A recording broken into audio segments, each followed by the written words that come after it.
Գյուղատնտեսության համախառն արտադրանքի ծավալը 2024-ին նախորդ տարվա համեմատ աճել է 1,6%-ով և կազմել 958,8 միլիարդ դրամ։ Ազգային ժողովում անցած տարվա պետական բյուջեի կատարողականի հաշվետվության հերթը գյուղոլորտի պատասխանատուինն էր։ Էկոնոմիկայի նախարարի տեղակալ Արման Խոջոյանը նշել է, որ գյուղատնտեսության զարգացման ուղղությամբ իրականացվում է 5 հիմնական ծրագիր, որոնք նպատակ ունեն բարելավել ոլորտի արդյունավետությունը և ապահովել կայուն աճ։ Նշեմ, որ բուսաբուծության ոլորտում արձանագրվել է 455,6 միլիարդ դրամ,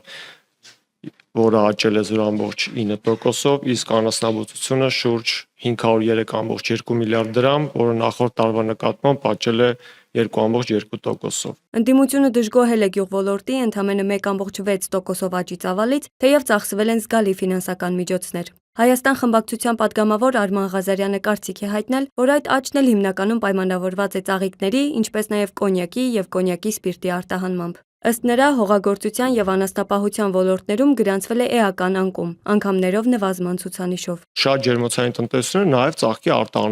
արտահանմամբ են սկսել զբաղվել, բայց դա չի նշանակում, որ միրգ բանջարեղենի արտահանումը նվազել է կամ դա միայն ծաղկի արտահանման արդյունքում է եղել։ Ինչ վերաբերվում է մեր ագրովերամշակման ապրանքների արտահանմանը, դուք նշեցիք, դա միայն կոնյակն է արտահանվում։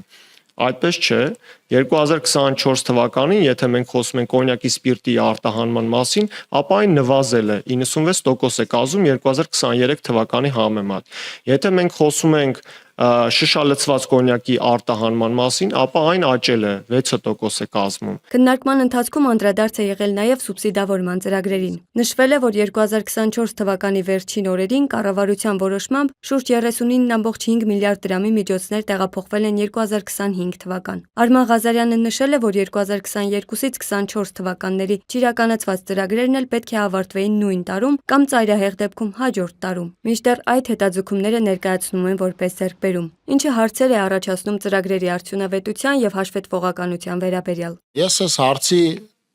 մտահոգությունը չեմ հասկանում, եթե անկեղծ ասեմ, որովհետև ես թվարկեցի, մենք 2024 թվականին համաֆինանսավորել ենք 57 միլիարդ դրամ եւ ավել, որի մի մասը կազմել են 24-ին հաստատված եւ ավարտված ծրագրերը,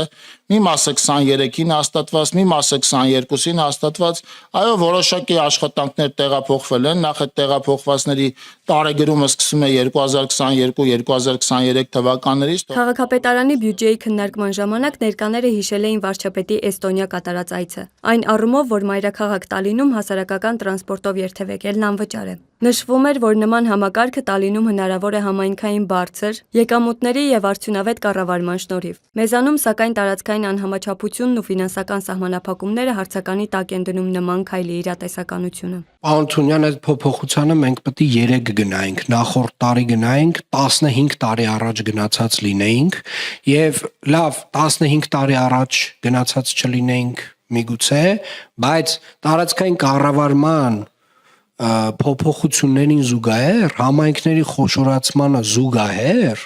այս փոփոխությունը սա մեր ընդունած խարտիայի կարևորագույն մաս է։